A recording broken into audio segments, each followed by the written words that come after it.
Well, hello everybody. Thought I'd spice up my 10-minute Technology Tuesday by giving you a little different look. This is in honor of that awesome play that I saw of this weekend. Good job, all the cast of the play. They were super. So today's episode of 10-minute Technology Tuesday will focus on creating folders on our desktop and being able to move those folders around and pin them to the start menu, as well as unpin them to the start menu. So if I look at my screen now, I'd like you to go to your window, open up the window, and let's just find something that I might want to use or something that I use pretty often. Couple choices here.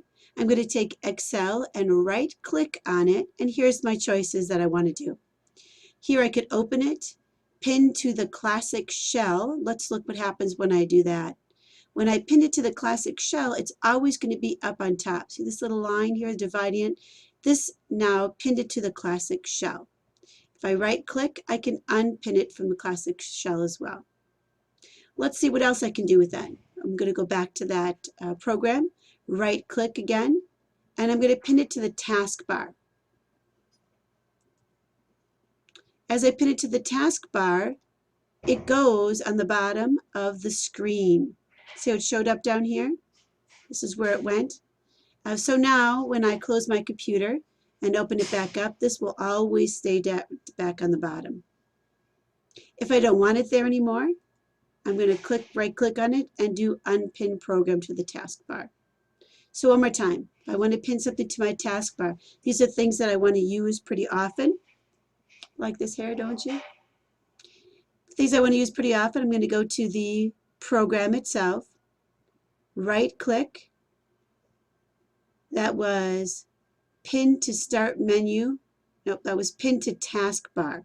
Start menu made it up on the top where we always find it. Taskbar puts it down at the bottom. Well, what else could I do? Let's say I have some pictures on my desktop that I did a save to and they went on my desktop. Like right here is a couple pictures. I don't want them on my desktop. I'd rather have them in a folder. So while my cursor is in the folder, I'm going to right click. I'm going to do new. When I hit new, I get a couple choices. I can do folder, and in that folder I could put down pictures. And now I have a pictures folder on my desktop.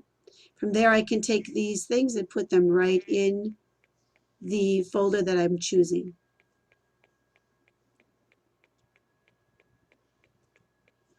And that warning is pretty common.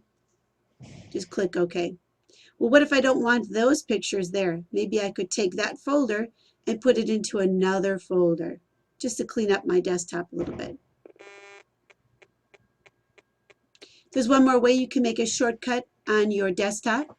That is just simply by dragging the icon in the start menu out onto the desktop. It says create a link on desktop. That's what I want to do. I'm going to drop it in there. Now whenever I click on it, it'll be easy for me to get to without going to the windows. If I don't want it there anymore, I can right click on and just hit delete. It's okay for me to delete this. I'm not going to be deleting it to my programs because it has a shortcut. How do I know that it's a shortcut? This little arrow right here tells me that it's a shortcut. So I can delete it from there, but I know that it's still going to be within my programs. So hope you enjoyed this week's session on 10-minute technology. I think it was actually a little less than 10 minutes, so good for us. And hope you liked my new look. Check back next week for something else that might be new. Bye now.